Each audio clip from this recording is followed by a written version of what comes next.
Okay, so the semester has officially begun, and I have to get my little rant in.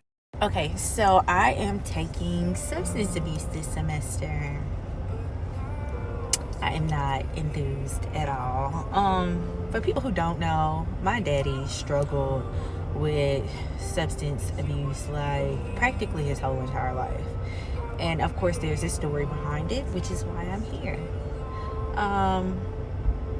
For simplicity, he basically explained to me when I was younger that he got addicted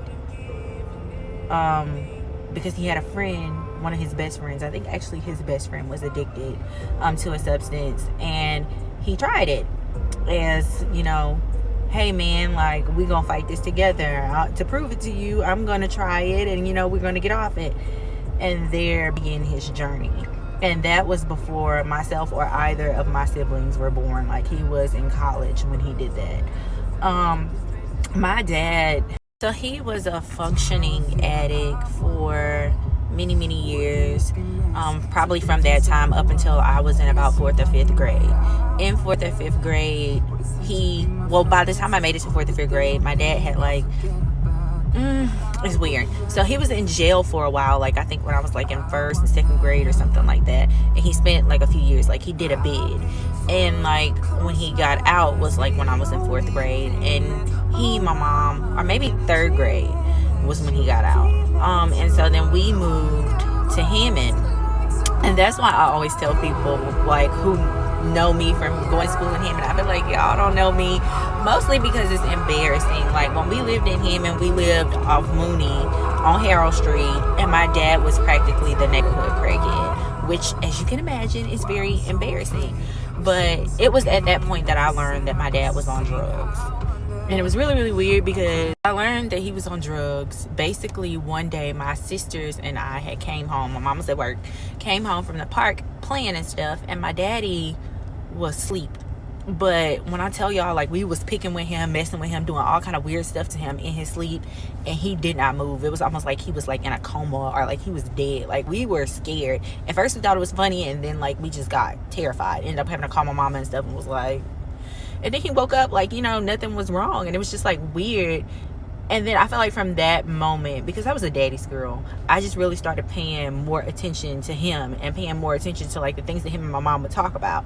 And I realized the very hard way that my dad was on drugs. He would take things from our house and he would sell it to people in the neighborhood.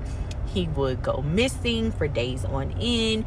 He actually, I think, even one time gave my mom's car to somebody for some drugs. Like, it was just like madness. And so from that point forward, like, me being a daddy's girl and the sweet, loving person that I am, I kind of committed myself to like paying more attention to my dad, to caring about my dad, to trying to spend more time with him, to like basically just trying to tell him like, you don't need drugs, like, you don't need that, I'm here for you.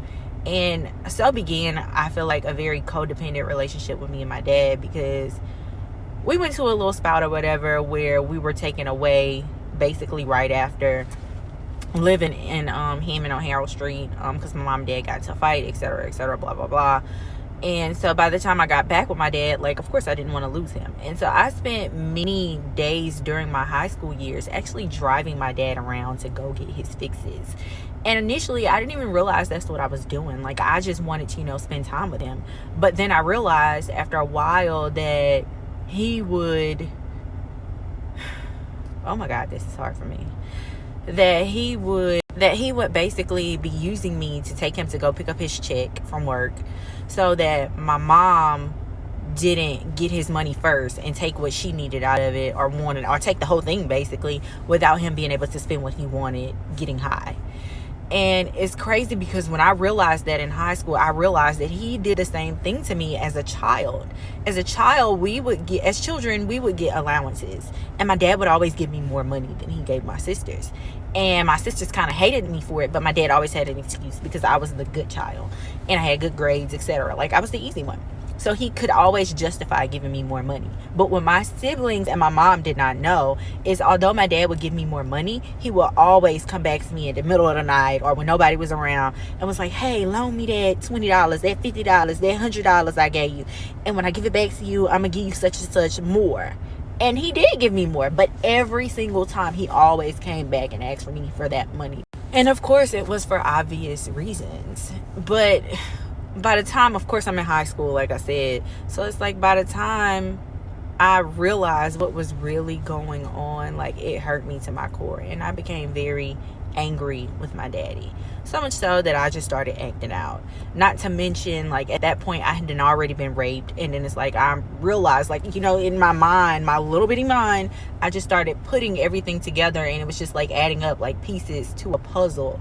Like, this is why this, like, this is why he wasn't there when, and etc. And it just hurt me, because it's like, even as a child, like before 4th grade, like, I would ride with my daddy in his truck because he was a truck driver, and there were times that we would go to some really shady places, and maybe I hadn't fell asleep, or maybe I'd be wide awake, but my dad would like go missing. Like, he would just go off somewhere for hours, and I'm just looking like, where my daddy at? Got me in here, out here in the middle of nowhere. This can't be safe. If my mama do this, be angry, etc. But of course I never told my mom, I never told anyone about it. But so it's like, by the time I was able to put everything together, like, I was just so angry with him. And it's like, even moving into adulthood, like, I can't say I ever forgave my daddy. But last year, around like August, September, like one random day, he came to my house, and this was after a lifetime of heartbreak and heartache and whatever. Like, I have this saying that I say, I probably don't use it often, but it's why I'm such a bitch. Like, I would literally tell people, like, my daddy broke my heart before any man ever could. So it's like, the shit that I go through in life, like, I have friends who be like, oh my God, you've been through so much. You don't even know the half of it. Like, you do not understand. And so anyways, so yeah, like, I started acting out and stuff. Well, no, my daddy came and forgave me, and I never asked me forgiveness, and I never forgave him. And it's like, even now, it's like, I know that I'm still stumbled over my words so bad in that snap, I shouldn't even posted it. But anyways, so like, yeah, like, I know now, today, even today, after his death, like, I'm still holding on to so much. And it's like, that's why I took his death so hard, because it's like, he apologized, and it's like, I know that it took a lot for him to apologize. Like, I know that it had to be nobody but God himself to impart the knowledge in my dad's head to understand why I became the way I became with him in my adulthood. But he literally came to me and said, I know why you are that way.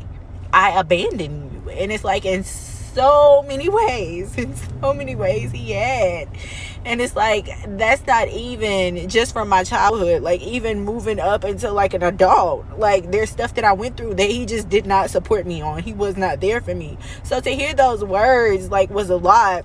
But the fact that I'm still struggling with forgiving him is like even more. Like, the man is dead. Like, why can't I forgive him? And it's like, that's why I like this class. I was like, I'm not enthused, I'm not looking forward to it. And it's like, even like sitting in there just now, like, I was shaking and like all kind of stuff. And it's like, my teacher calling on me, asking me questions, and it's like, she's saying little stuff, and it's like, I'm having to talk, because it's like all I can do to keep myself from crying, like, to talk about something else. And it's just like, I don't know, like, my life is fucking crazy, because it's like, I really put this class off until I could not put it off anymore. And the irony of me having to take it now, and then having this class starting today, and then my dad's birthday is Monday, and then I have a paper due next week. So probably Monday will be like one of the only days that I can go to this stupid AA meeting that I have to go to for this class. And I haven't been to an AA meeting since I went with my dad. And it's like, I don't know how I'm going to be able to compose myself going into that meeting. And I'm just like, oh my fucking God right now. Like, oh my God. Ugh.